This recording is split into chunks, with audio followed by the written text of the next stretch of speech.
आप सभी को मेरा नमस्कार। मेरा अंतरिक्ष मेरी जिज्ञासा में आप सभी से हम आज बात करेंगे अंतरिक्ष और अध्यात्म की। हम बहुत अच्छी तरीके से जानते हैं कि हमारा जो खजाना है, विश्व धरोहर है, आध्यात्म, वेद, पुराण और ग्रंथों का, वो इतना अद्भुत और इतना नायाब है कि उसकी व्याख्या करते जाइए और आपको अपनी ज़िंदगी के, अपने संसार के सारे रहस्यों का पता चलता चला जाएगा और आप देखते जाएंगे कि जो व्याख्या उसमें की गई है वो आज कितनी सटीक है। बरसों बरस सदियों से पहले जो व्याख्या हमारे वेद पुराणों में की गई है वो आज घटित भी हो रही है और आने वाले समय में घटित भी होगी। तो कितना अद्भुत है हमारा अध्यात्म का संसार। हम छोटी छोटी चीजों में अध्यात्म को भटकने के लिए मजबूर कर रहे हैं। आज के समय में उसको हमने अपना एक खिलौना बनाने की कोशिश की है, लेकिन हम ये बहुत अच्छी तरीके से जानते हैं कि हमारा ये संसार अद्भुत और अनोखा है और इसकी बराबरी संसार का कोई भी क्षेत्र नहीं कर सकता है। तो आज अपने प्रोग्राम में हम ये जानने की कोशिश करेंगे कि भारत की आध्यात्मिक शक्ति अंतरिक्ष की दिशा में क्या सोच रखती है। और आज हमारे साथ हैं मध्य प्रदेश के प्रकांड पंडित, अंतर्राष्ट्रीय कथावाचक सत्यनारायण पाठक सूरज जी।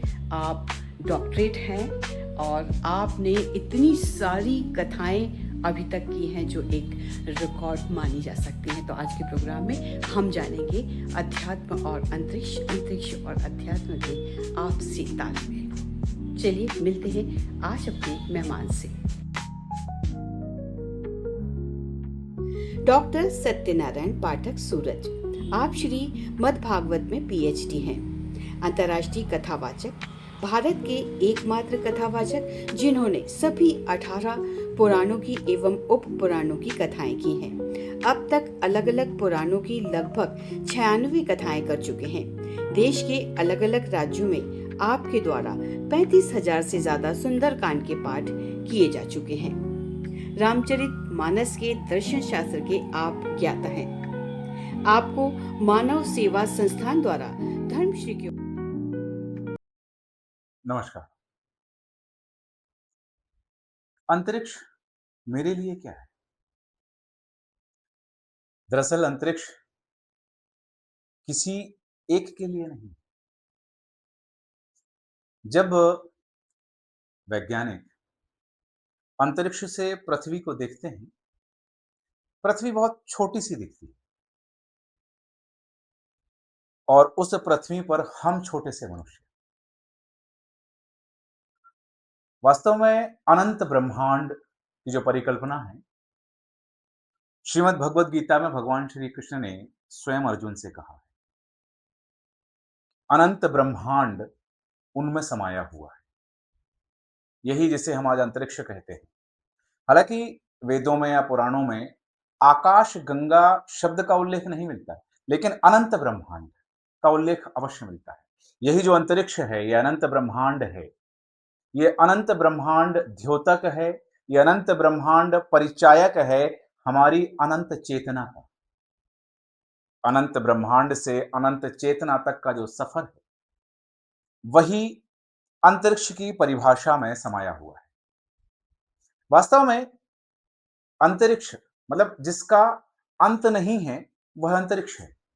और अलग अलग वर्तमान की भाषा में यदि हम बात करें तो अलग अलग आकाश गंगाओं में अलग अलग ब्रह्मांड हैं। हम जब श्रीमद् भागवत पढ़ते हैं तो हमें वहां उल्लेख मिलता है, मां यशोदा को भगवान श्री कृष्ण ने बाल लीला दिखाई।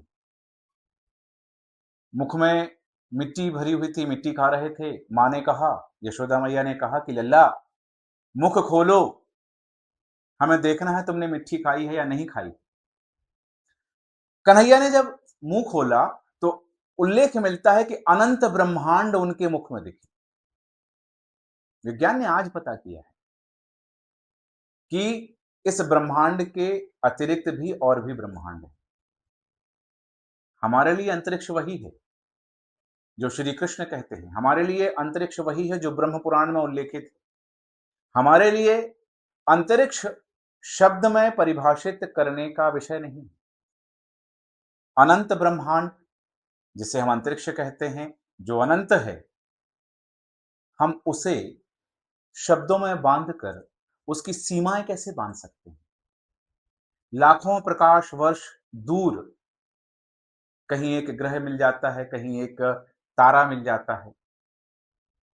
उस तारे को उसकी आकृति, उसकी कृति, उसकी वृत्ति के हिसाब से नामकरण कर दिया जाता है।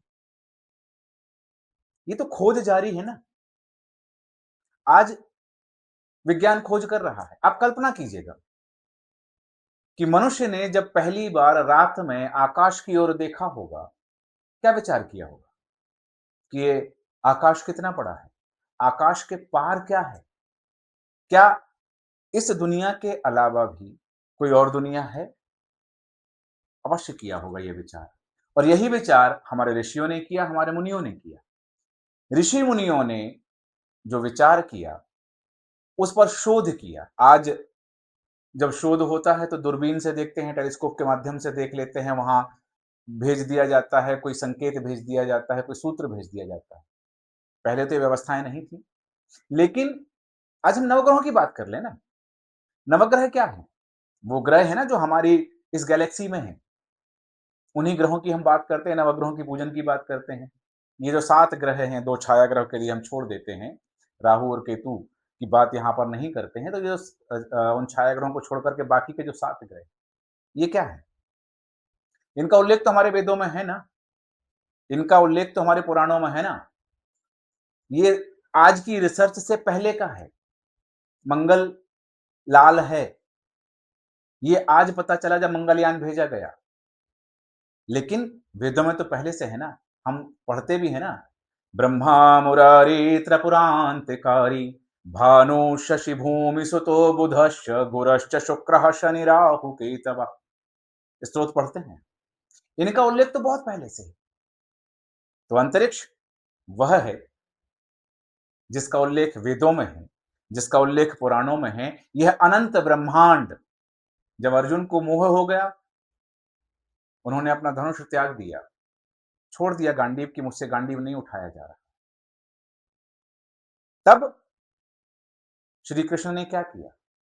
वो उन्हें अस्पताल नहीं ले गए, किसी डॉक्टर के पास नहीं ले गए, उन्होंने दृष्टिकोण दिया अर्जुन को। वो दृष्टिकोण दिया, वो विराट स्वरूप दिखाया। उस विराट स्वरूप की परिकल्पना अनंत ब्रह्मांड से भी छोटी है। इस अंतरिक्ष को कृष्ण ने कहा कि सब मुझ में समाया हुआ है, चर अचर सब कुछ मुझ में समाया हुआ है। अंतरिक्ष को समझना है तो कृष्ण को जानिए। कृष्ण को जान जाएंगे तो जान पाएंगे कि अंतरिक्ष क्या है। रही बात कि मैं कैसे अभिव्यक्त करूंगा, तो मैं अंतरिक्ष को वैसे ही अभिव्यक्त करूंगा जैसे मैं कृष्ण को अभिव्यक्त कर सकता हूं। जब मैं कह सकता हूं कि वो विराट स्वरूप जो अर्जुन को दिखाया भगवान श्री कृष्ण ने, उस विराट स्वरूप की परिकल्पना ही यदि हम कर सकें, जिसके अर्जुन ने दर्शन किए थे, हम तो परिकल्पना कर सकते हैं। क्योंकि महर्षि वेदव्यास ने लिखा है ना कि विराट स्वरूप क्या था। श्रीमद् भगवद गीता में तो उल्लेख है ना कि विराट स्वरूप क्या था। हमारे इस धरा पर अनेक अवतार हुए। भगवान श्री राम जी का अवतार हुआ, नरसिंह अवतार हुआ, परशुराम जी का अवतार हुआ, हनुमान जी रुद्र के अवतार हैं।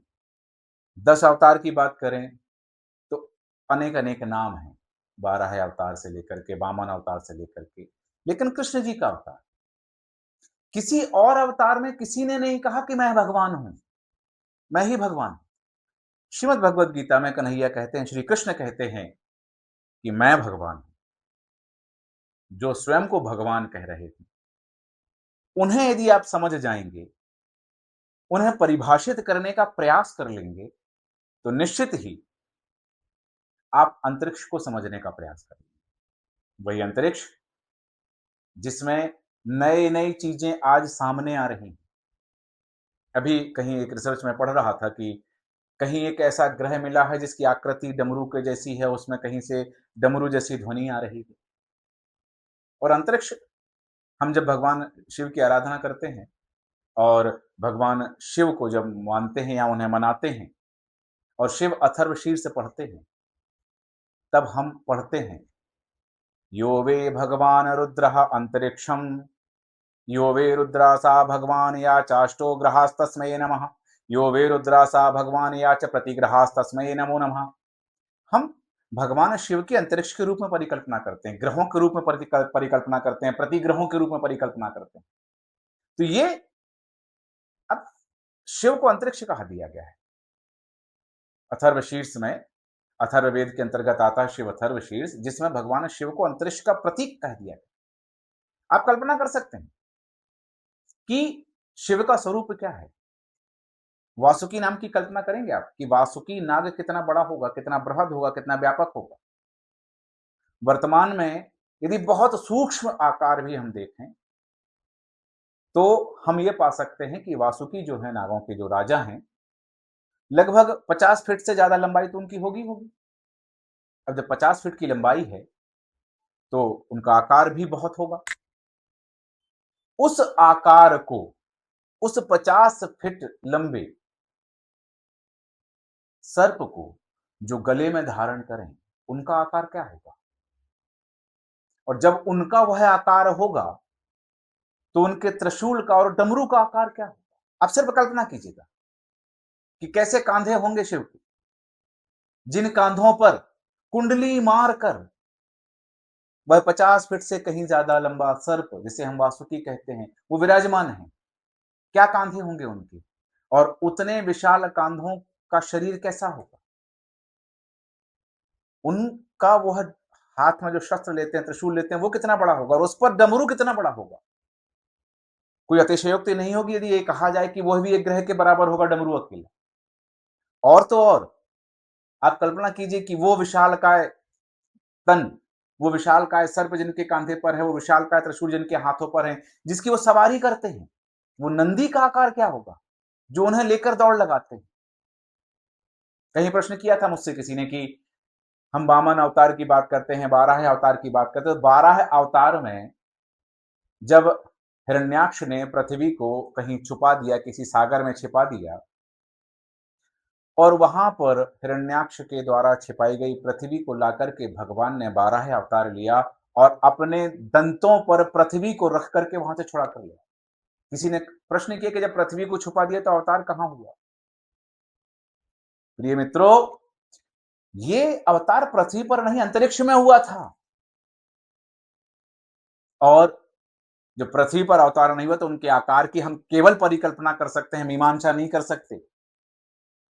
हम उसकी कल्पना नहीं कर सकते कि क्या रहा होगा उनका आकार, जो पृथ्वी को अपनी दाढ़ों पर उठाकर ले आए। इस अंतरिक्ष में जो अवतार हुए, इस अंतरिक्ष में जो सर्व देव व्याप्त हैं, उस अंतरिक्ष की मीमांसा यदि आपको करनी है, परिकल्पना यदि आपको करनी है, उस अंतरिक्ष के विषय में यदि आपको समझना है, तो कृष्ण को समझना होगा, शिव को समझना होगा, तब आप अंतरिक्ष को समझ पाएंगे। धन्यवाद, नमस्कार।